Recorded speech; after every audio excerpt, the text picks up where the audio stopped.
An old Chinese wise man once said, 人不可貌相，海水不可斗量。 Okay, let me translate.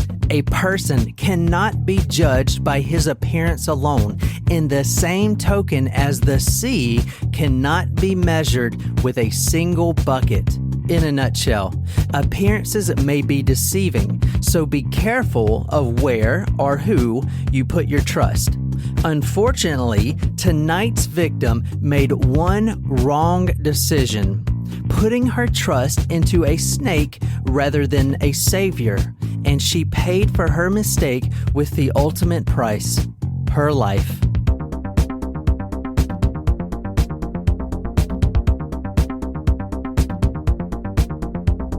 We're here tonight drinking Angry Orchard, Yes.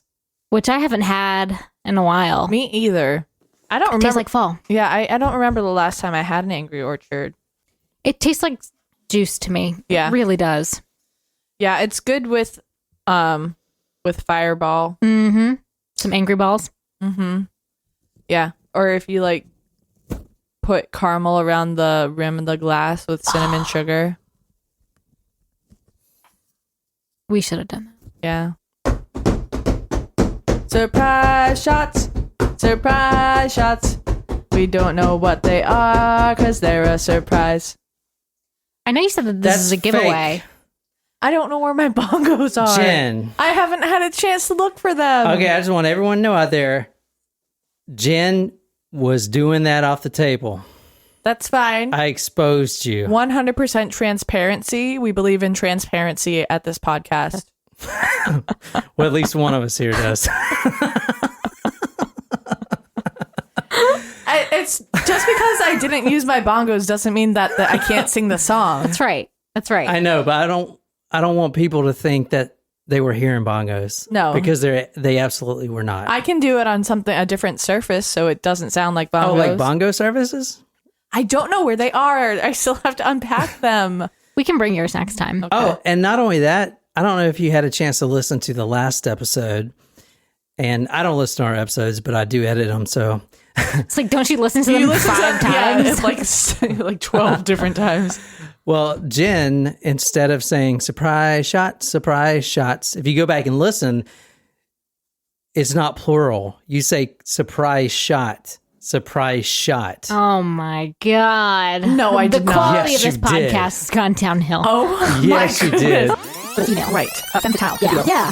Surprise shot. Surprise shot. We don't know what they are because they're a surprise.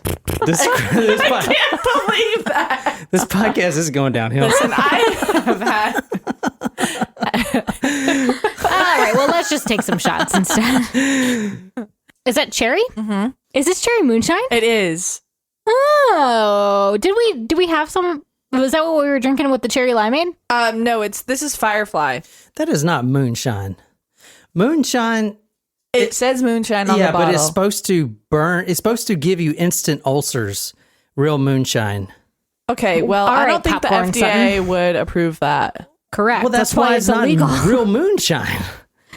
The FDA isn't in the hills of North Carolina cooking up some shine. All right, tonight we are covering the Yingying Zhang story. She is Chinese, and she is a foreign exchange student that came to the University of Illinois, which has the largest Chinese student population of any campus in America. Oh, wow. That's Yeah. cool. Wow. Do they have some really attractive programs at that university? Yeah, I guess. I'm going to get a little bit into her studies. She was doing environmental sciences. Oh, wow. That's awesome. Yeah. You know, at my high school, they started offering Mandarin. That's really cool. Yeah. It's so complicated to me. I wonder, they say that English language is the hardest language to learn. Yeah. So maybe in retrospect, it wouldn't be that bad. That's because we have like 7 different uses for the same word. Like bear is, there's 10 different. And like contractions and stuff like that. Yeah. We have a lot of slang. You know, well, other countries have slang, but contractions and stuff are really weird. Did you guys ever see the video where it showed you kind of what an English speaking person sounded like to someone that was not English speaking? No. There's a video out there. It kind of sounds like Sims. Interesting. You know I how want to like watch that. Yeah. gabar babar, like Yeah. So we're going to get right into this story. It's a pretty tragic story, and the killer is a straight D-bag, which you'll see. He does, in one of his interviews, actually, I wouldn't say interview, in an undercover audio tape that was made of him talking, which we're going to hear. He actually says that he really likes Angry Orchard. So that's what we're drinking tonight. Yeah. The killer gets caught because of a secret audio tape that was made of him confessing his crime. And loving Angry Orchard. And loving Angry. I mean, this was like a 2-hour audio thing, and about 10 minutes was devoted to Angry Orchard. oh my god, Was he high? like I mean, it's not bad, but I can't see anyone devoting 10 minutes of their life No, just talking definitely about Angry not. Orchard. He was pretty adamant that it was his favorite. See, I drank it more regularly before I liked beer, Yeah. but now I like it. I It's do. very sweet to me. It's good. It is sweet, but and they make a lot of knockoffs, and none of them are anywhere as good. Reds is not as good. This Yeah. almost tastes like some type of wine. It's a rosé. Oh, Yeah, I got the rosé. I do like this one actually more than the other one because it doesn't taste as sweet to me.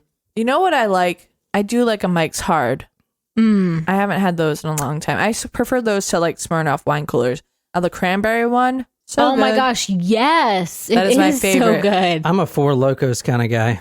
Oh my God. Four Locos. I drink one in the morning. Take me back to sophomore year Every- of I've had- college before it was taken off the shelves and I put back on the had shelves. Four Loko once in my life. And actually, it was right when I moved down to South Carolina. I think it was the day after I met you guys, after I saw the house. That was your first Four Loko Yeah, experience? Chris That's and I awesome. went out downtown, Charleston, and we drank Four Loko. I didn't like it. I probably would have, Good and times. probably would have drank it easier in college, but I didn't. Oh yeah, man. That was the jam freshman, sophomore year. And guys, before we start, if this is your first episode, I put all my sources, videos, and photos on talkmurder.com. So go there and check out the blog post. I'm also putting all the court files that I found. I'm going to put a link to them there in case you guys want to dive deeper in this case. You know where to go and get that information. We are going to June 9th, 2017. It was a Friday and approximately 8:30 a.m. Central Standard Time. This is at the University of Illinois in Urbana. Is it Urbana or Urbana? I think you got it right, Urbana. Urbana. Urbana. Nirvana? Now, one thing about this campus, when I did my studies at my elite university, the University of Phoenix, it really wasn't like this, but in the University of Illinois, they got cameras everywhere. And in fact, the bus routes alone, at least 3 cameras on each bus. Like the shuttle, the university CCTV, owned shit. CCTV, yeah. They have cameras on buses even for the high school. Oh, wow. They I have don't to know. document everything. Wow. What I'm trying to say is we got Yingying on camera, and that was the last time that anyone has ever seen her again. June 9th, 2017, like I said, approximately 8:30 a.m. We're reading this information straight from the criminal complaint filed by the FBI agent in charge of this case. On Friday, June 9th, 2017, at approximately 8:30 a.m. Central Standard Time, YZ went to UI's Turner Hall, where she conducts research. Between 12:30 p.m. and 1 p.m., YZ returned to her apartment for lunch. At approximately 1:39 p.m., YZ sent a text message from her cellular phone to a manager of a different apartment complex in Urbana, Illinois, where she intended to sign a lease. YZ indicated in the text message to the apartment manager that she was running behind. Through the subsequent text messages between YZ and the apartment manager, YZ communicated that she would be approximately 10 minutes late, with an anticipated arrival at 2:10 p.m. All right, so this is the photos of Yingying right here. This is captured on CCTV. You see her walking towards the bus, and then you see her getting on a bus. This was a Friday, and this is during the summer hours, so there's no one on campus pretty much. This is summertime. But Yingying, who has only been in America for a few months now, is working in her lab. She's environmental sciences. So she's catching up on some work and she has a lab mate there. She tells her that, hey, I got to go sign an apartment lease. She was currently living in an apartment where primarily married couples lived. Okay. So it was more expensive. It was larger. Okay. So she wanted to switch apartments to the more student-friendly, money-friendly apartments. And that's what she was doing. She actually had an appointment at 1:30 p.m. and she was going to make that. Now, obviously, she doesn't drive, so she uses a bus. Okay. So she tells her lab mate, and this is in the morning, that she's going to go make that. And she is texting the apartment manager the whole morning. Okay. And he is the first one to text her back once she misses the appointment. He's like, hey, where are you at? I'm waiting, type of thing. Then the lab mate gets really worried when she doesn't come back from the appointment. She goes to her current apartment around dinner time and she doesn't answer the door, obviously, because she's not there. That's when they go immediately to the police station, and the police jump on this pretty quickly because the friends that she had, Yingying had, and all the other students that knew she was going there because she was such an academic superstar, they knew that it was not right for her not to answer the text messages, not to show back up at the lab. So they literally all went to the police station in the middle of the night, about 50 of the Chinese students, and they were putting pressure on the police, and the police did a good job. And they definitely opened up the investigation immediately and got things rolling. The FBI was called in after that. Interesting. Yeah. Because the FBI is not always called in, but I can't remember all the instances where they are.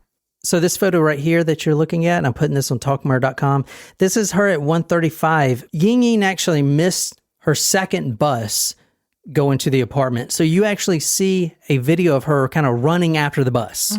And it pulls off, and she barely misses it. Did you say, what month did you say this is?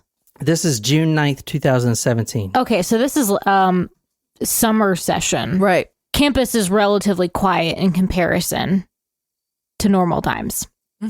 Like nobody would be in our campus in summer session. There'd be like 10 people there. At 1:57 p.m., we see Yingying. She walks down the street. She's on West Clark and North Goodwin Avenue. She sits under a shade tree because now she's late to her appointment. And she's waiting for the next bus. And she's probably got anxiety because she's not a person that misses appointments. Right. And at 2 p.m. sharp, a black Saturn Astra pulls up. Now I'm putting this video, this is the surveillance camera that caught Yingying getting into this car. Now it's hard to really tell what's going on, but there's the car, there's a better angle. Right. She is talking to the driver of the car, and you can tell she's kind of hesitant, or maybe this is just in hindsight. I know one student was interviewed and she was watching this and she just wanted to scream, "Don't get in, don't get in." But she does get into that car. Now this is the last time she's ever seen alive again. So are we thinking she knew this person? Like to get in a complete stranger's car. Exactly. In 2017, right. at least. Like you're not. She did not know this person at all. No. I wonder if that is because she is maybe not born here. Maybe are we really cautious about that? Do we have so many serial killers here in the United States that we would never get into a stranger's car? Granted, we get into strangers' cars every day with Uber now, so maybe that is a terrible logic. Well, I mean, I think it's different with Uber because it's through a company, and I know there was the murder that happened in Colombia, but the guy that killed her was not an Uber driver in retrospect. Right. However, with Uber, it's a little bit easier to trace because they have their plate attached to everything. Unless you're someone that is faking being an Uber driver, which I'm not trying to put that out on the internet, but I don't know what their culture is like over there, so I can't answer that question. Well, let me jump forward a little bit since you guys asked that question. It's a really great question, and I did put this further in the episode, but I'm going to jump forward a little bit and cover that right now. This is another student a few hours before Yingying gets in that car. Remember, she gets in at 2 p.m. At 9:36, this is a Facebook post, 9:36 a.m., so 4 hours, I'm not good at math. That morning, a few hours before, a student that goes to U of I posted this on her Facebook page. And if you want to read this, Nicole. Hi, Champagne friends. A man in a black sedan claiming to be an undercover police officer had a badge on his chain under his shirt, asked me to come up to his car so he could ask me a few questions this morning while I was walking around Urbana, busy in Stoughton. I moved to his window and he asked me to get in his car so he could ask me the questions, which I refused to do. He was okay about it and let me walk away. I called the police and they went to go check the area out. Stay safe, people. Don't get in a car, even if they say they're police or have a badge. Oh, wow. Something like that happened to a student when I was in high school. Another student at the high school, she was pulled over by what someone said was an undercover cop, and it actually wasn't. So, God. Yeah. You have to be careful with that. You need to ask them for their badge number. And don't even trust the badge thing, man. You can get badges anywhere. There's a number that you can call the local police. I think it's a 3-digit number, kind of like 911, but not. But you can ask them, hey, I'm not sure if this is an actual police officer. Can you verify if this officer is actually in the area? And they can verify that. I don't remember the number. It might be 112. Interesting. Or 122 or 211. No, 211 is the dig safe number, I think. I don't know. But look it up. The same car pulls up, and this is definitely the same person because after he is caught, she comes forth and says, yeah, that's him. I don't know how that lure works because if you're an undercover officer, do you tell people you're an undercover officer? Because wouldn't that defeat the purpose? True. Or is it, I mean, well, if you're in an unmarked car, doesn't mean that you're undercover, I guess. Right. You can be in uniform and not have a marked car. Correct. Right. Well, sometimes I do dress up like as a firefighter, but I only when you're servicing bachelorette parties. Yeah. Hey, but they can tell. That brings back some pretty good memories. Not gonna lie, but not of John. Just to clarify, just of other firefighters with poles. You don't have to have a badge when you wear assless chaps. Just letting you know. He was wearing reflective glasses like in Super Troopers, but that was definitely him. Now, this video is of the student right here talking about that encounter. Remember, hearing anything? Police will have you'll hear like a scanner or a radio. No radio. What if you saw a picture of him? Would you be able to say that was him? Because of the sunglasses, it would be tough. Now, luckily, she didn't get into the car because she would have been the victim. Right. And unfortunately, Yingying never saw that post that she made. A little bit about Yingying's background. She is from Nanping. Now, this is the right side of China, or the east side, I should say. Okay. Near the Nine Bin River. The main economy there is tea farming. It's a poor city. Her family lives in a modest apartment. In fact, when ABC, I believe it was ABC that went over there and interviewed the family, they interviewed them and everyone was wearing their sweaters and jackets because they don't even have heat there. That's how modest her family is. She was an academic superstar. She loved singing. She actually started a pop group, and there's a video of her online singing. She was a lead singer in this pop group. She was studying environmental sciences. She was a PhD student. Wow. And she's only been in country for a few weeks. She had no friends yet, and that's why she bought a guitar. She was actually going to go home that night and learn how to play guitar because she didn't have any friends there. Oh, that breaks my heart. She did have a boyfriend, a very serious boyfriend, back in China, and he was so distraught. Him and the family, they came over to America right when they knew something was wrong, and they started their own searches. And these guys are the ones that really made it public. They went to the news media outlets and everything Good else. for them. Yeah. Oh, that's so sad. I mean, I can only imagine that must be so hard to be in a foreign country, to not know anyone. Yeah. And to think you can trust someone who's saying that they're a police officer. She had ambitions of becoming a professor. In 2013, she graduated from the Sun Yat-sen University, top of her class. In fact, her boyfriend... She is brilliant. Yeah, her boyfriend was number 1, and then she was number 2 of the whole student body class. Wow. Yeah. And you'll see the family in a minute, not to talk down on them, but she is the only one that has ever went to university. The mother is illiterate. Mm-hmm. A lot of people in that situation can't read, can't write.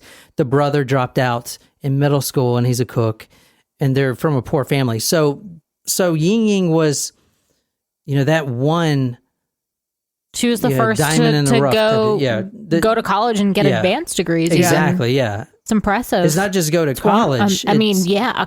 She's probably one of the smartest people we've ever spoken about. Yeah. She graduated from the Sun Yat-sen University at the top of her class. And in 2016, she graduated from Peking University. That's the Harvard of China. And she was a visiting scholar in the Chinese Academy of Sciences. That's why she was traveling to the United States. Gotcha. Studying natural resources and environmental sciences. Way smarter than I could ever be. Mm-hmm. This is the family right here. You won't be able to understand the mother, obviously, but I wanted you to see how heartbroken she is. 当时想真正的找不到，我真的是挺不住我的女儿，我也不会没有的。 So going back to the car that picked her up, obviously that was the killer in the car.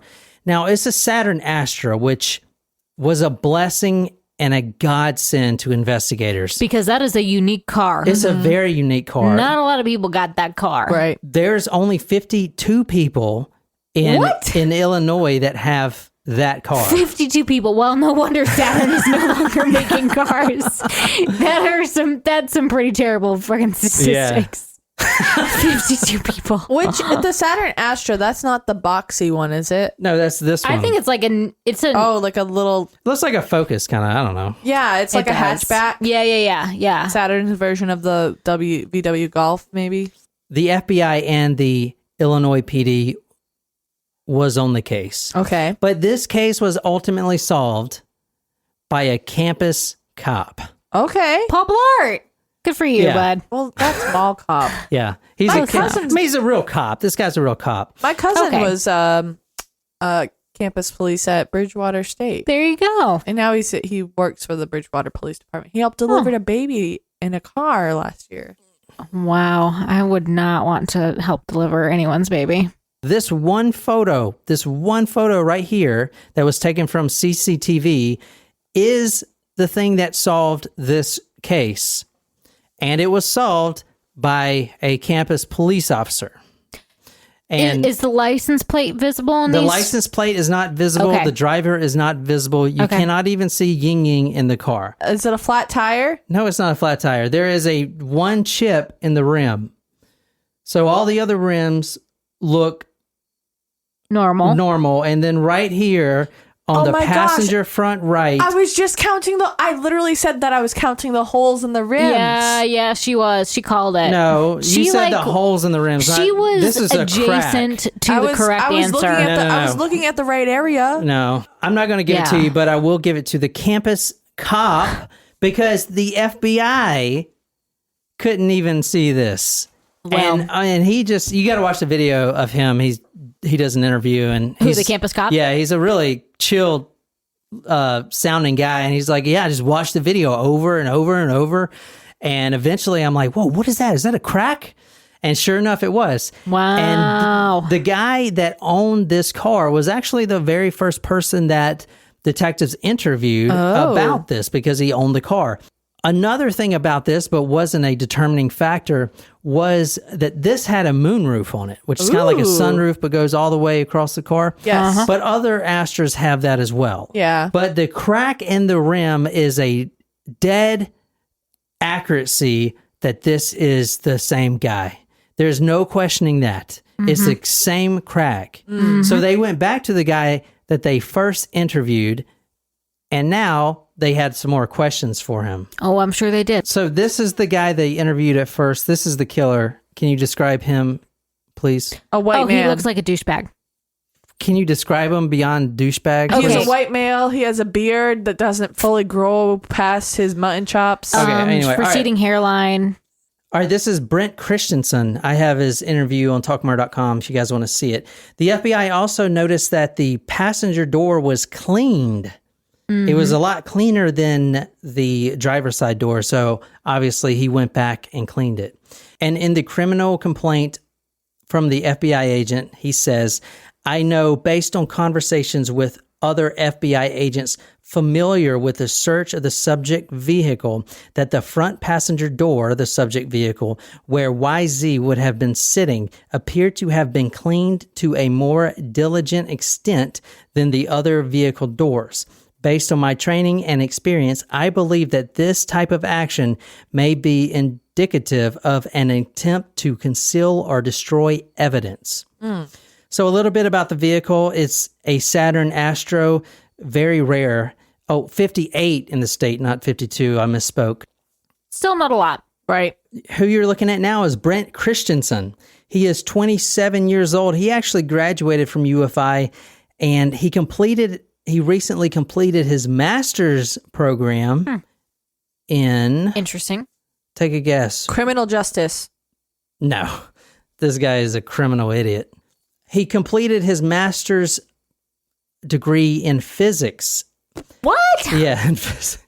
He was a TA in physics and mechanics, and he just completed his master's degree in physics, and he was on his way to starting his PhD program. This feels like quite a leap. You know, like you don't hear of incredibly highly educated PhD candidate serial killers. What about John Perry?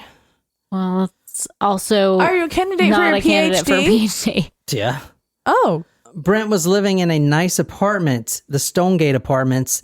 He was interviewed at the FBI headquarters, which I'm going to show you some of the interview. He has no previous crime history, and he's married. What? His wife... This is very unusual. All right, well, this is really unusual. The FBI shows... The first time the detectives show up at his house, his wife answers the door completely nude. No. Yeah. No, she did not. Okay, I'm not making it up. She opens the door naked. Yeah. Who does that?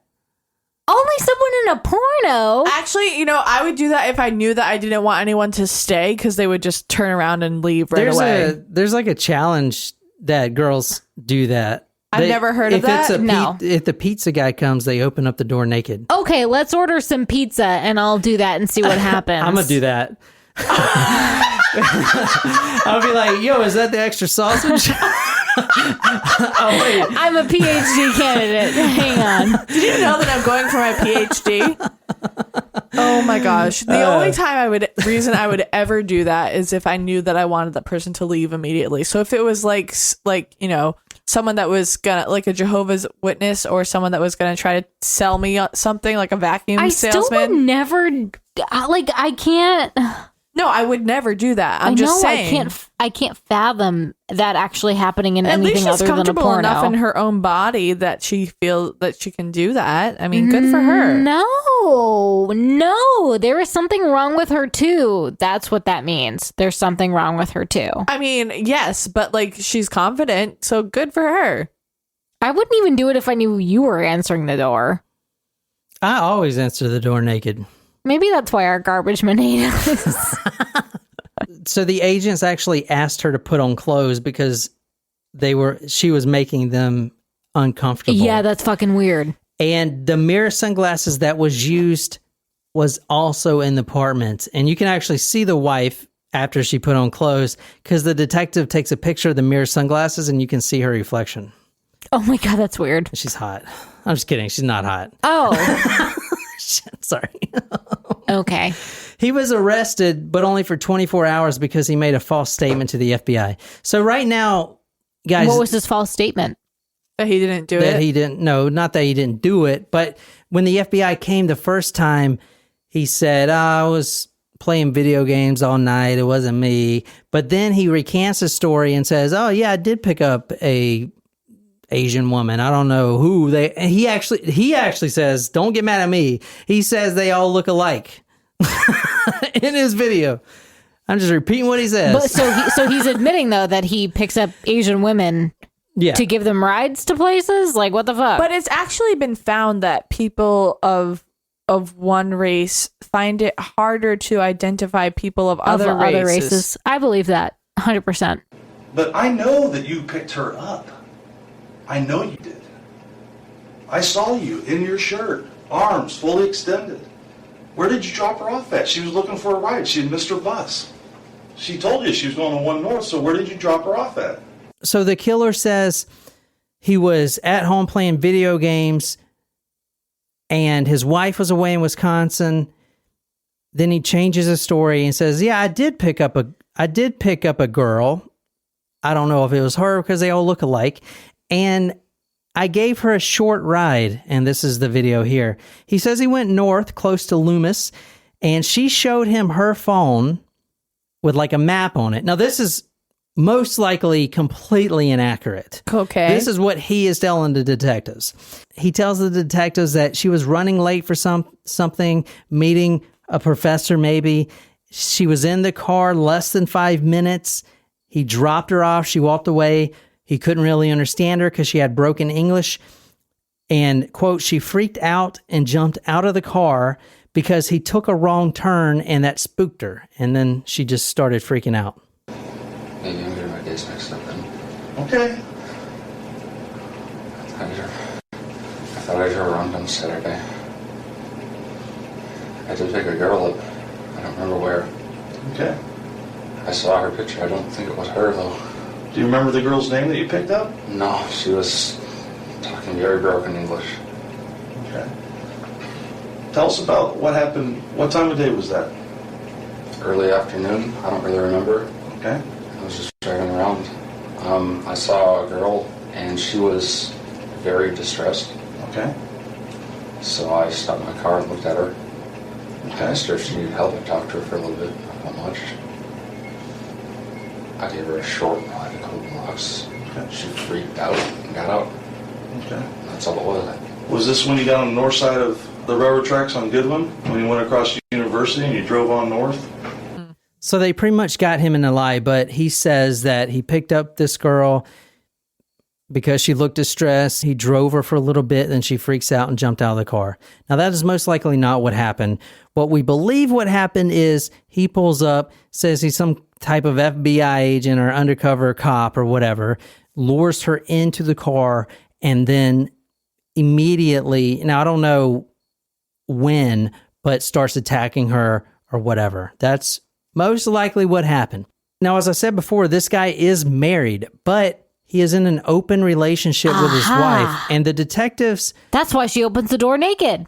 The detectives started to see that, and they kind of played on that in the interview. So they asked him about that, and you can tell in his voice that he is stressed about his wife and their open relationship because he obviously doesn't want her to be in Wisconsin with some other dude right now.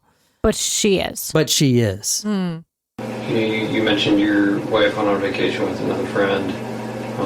You mentioned that there's another guy she hangs out with. You mentioned there was another girl you hang out with. Do you guys have a We're in a fairly open open relationship? Okay. Yeah, I have a girlfriend. She has a boyfriend as well. Okay. Some kind of strain between us as well, in an unrelated way.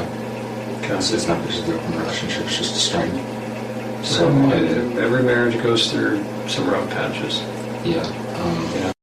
And finally, about after an hour, obviously this started with him saying he's at home playing video games and all this stuff, and he wasn't doing anything till, yeah, maybe I picked up a girl, but they all look alike, till eventually saying, yeah, it was her, but I just dropped her off. And that's all he said. He didn't actually confess to anything, which is a big deal because they don't have anything to charge him with. Mm-hmm. They have a car, but they don't have a license plate, or anything. Well, he admits to picking her up. He admitted to picking her up. Maybe he did drop her off and she vanished. There was no cameras of him dropping her off or anything. True. They have nothing. Right. Which is why in a second you're going to hear an undercover audio clip from his girlfriend at the time, not his wife, but his new girlfriend. She is recording him confessing to the crime. You're going to hear that in a minute. But right now, this is the accusation inside the interrogation room here. This is when they finally say, we know you did it, come clean. We have 600 Chinese students that have volunteered to look for her. What I can tell you is that we will find her. Now, when we find her is up to you. Because you know, and we know, that she didn't just get out of your car. So we need to know where she is now, so that we can move forward from this. But if you maintain that she just got out of the car and walked away, it's very difficult for us to move forward. Were you hoping for just kind of like a quick tryst with her, or see if trying to pick her up? I mean, that would have been nice. That would have been nice. Wow. So the FBI actually doesn't have anything on this guy. He never confessed. And right after that, he ends the interview, which he is free to do because he's not being detained or arrested for anything. And he walks away. Now, he believes that he got away scot-free. And this is really screwed up. And this will tell you what kind of guy this is. He approaches his girlfriend and is very adamant about wanting to attend Yingying's vigil. What? He is like, I want to go so bad. And I have a lot of stuff to tell you. What he didn't know is that the FBI actually bugged her. I've always wanted to say that, bugged her. Put a wire in her, like a microphone wire. Right. Mm-hmm. She was recording the entire time. Now, the clips you're going to hear, I'm going to narrate them because they're really hard to hear. But this is the smoking gun. He does confess to everything, killing her and everything. Also, before I play that, this is from the criminal complaint describing what they found on his phone. Pursuant to the search warrant, a forensic examination was conducted on the subject phone. The forensic examination of the subject phone indicated, in part, that on or about April 19th, 2017, the user of subject phone visited a forum on the website FetLife entitled Abduction 101 to include subthreads Perfect Abduction Fantasy and Planning a Kidnapping. This phone, a means, facility, and instrumentality of interstate commerce, was therefore used in committing and in furtherance of the commission of this offense. So what you're looking at now is the vigil. Do you see him in the background walking with his girlfriend? Now, he is very happy to be there.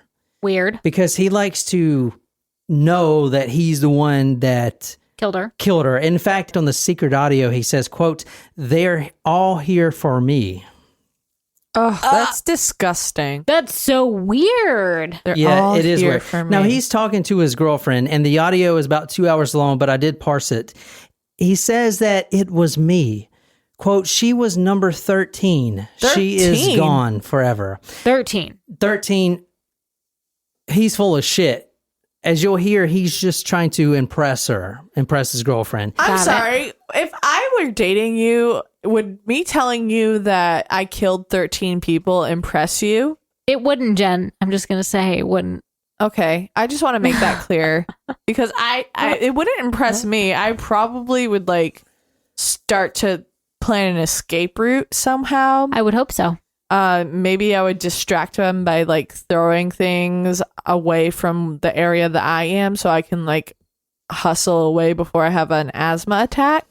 But at the same time, I can kind of understand, not understand, yes, this is something I would say, but the mindset, they're here for me. And when you go to a vigil, it's I hope that they get justice and we can find her or at least bring her the perpetrator to justice. So I can understand that he probably gets off like, oh my gosh, they're here because like I did this, and he probably felt so high and mighty, which is disgusting. I'm not saying that's a good thing. I just understand like why he would say that, I guess. He says, quote, Yingying is the only person that has produced evidence that leads back to me, number 13. I've been at this since I was 19 years old. He tells his girlfriend, and he's bragging, that he committed all these murders not here in Illinois, but from back home. No, is there any truth to that? Do we know if he No, has the any other FBI victims? looked into it, and there's no truth to it. He was just bullshitting. He says she was stronger than anyone he's ever killed. She was stronger than any victim I've ever had. His girlfriend says, I wonder what Yingying means. Now they're walking in the vigil now. Yeah. At that moment, I was heading inside. I was going to literally knock her out or just kind of let her, and kind of let her hands. I decided that it was easier to just let her hands be in front of her. Huh. Supernatural, almost how. He says she was supernatural because she wouldn't die. She was That's weird. Yeah, I still am struggling with why you would say that to someone. I know. At all. Like, do you not think that you trust her that much? She's not even your wife who's in an open relationship, but... It's weird because the wife actually comes and picks them up because they missed the bus. Oh, so weird. Because they missed the bus? Is that what you said? The same way that how Yingying Zhang missed her bus? That's ironic. Ugh. That's disgusting. So I chopped her head off. That was the end of it. He says, like that was that. I chopped her head off. I took her head off. None of this fucking zombie None of this zombie shit. She was done. But it was... He laughs. He says, I cut her head off. Like, what the fuck is wrong with you, bro? So the whole time he's bragging about this to his girlfriend, he says he is the best at what he does. He's on number 13, which I don't think he is. If you listen to the whole audio, he is obviously just trying to impress this girl. And the fact that he goes and confesses this at the vigil is kind of fucked. Yeah. Really number one, fucked. the fact that you did this is fucked. The fact that you're telling anyone about it is fucked. The fact that you're telling anyone about it at the vigil, that's the most fucked. But all of it is still fucked. Mm-hmm. Well said, Jen. Thank you. Yeah, well said, Jen. Thank you. This is about what he did to her right here.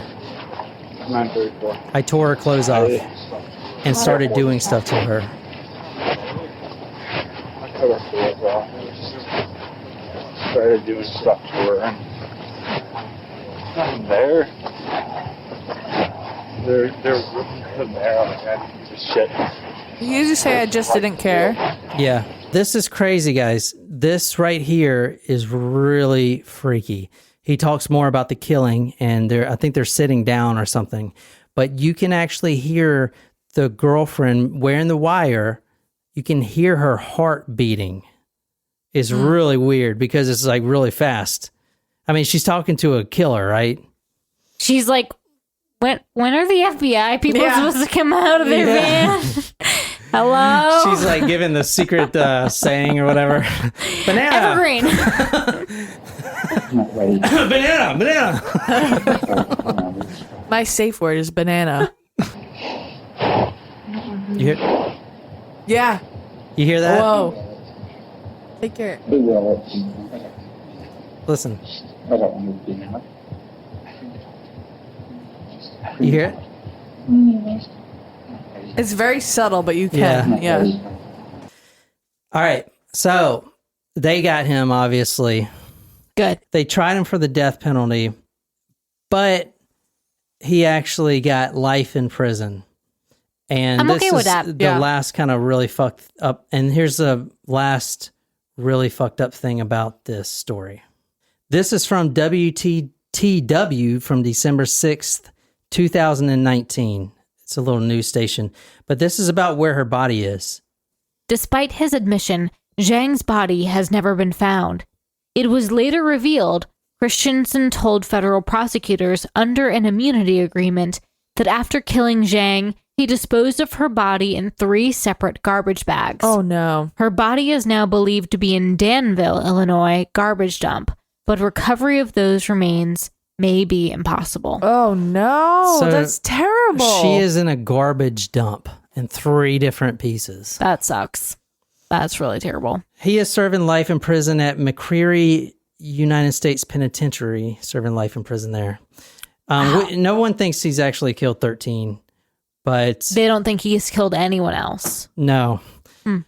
You know, sad Very story. sad. But that's the story. And this is one of those stories that I'm putting a lot of information on the blog. So if you want to dive deeper into it, there is a couple of friends of hers that made one of those indie films. Mm-hmm. But you have to, I don't know, I think they're taking donations or something, but it's only in select cities. They play it in theaters. I think one is like in Portland. So I don't know, maybe you can try to get it. It's basically the life of her and kind of a tribute to her. But that's the story on Yingying Zhang. Very sad. And I hope you guys like that.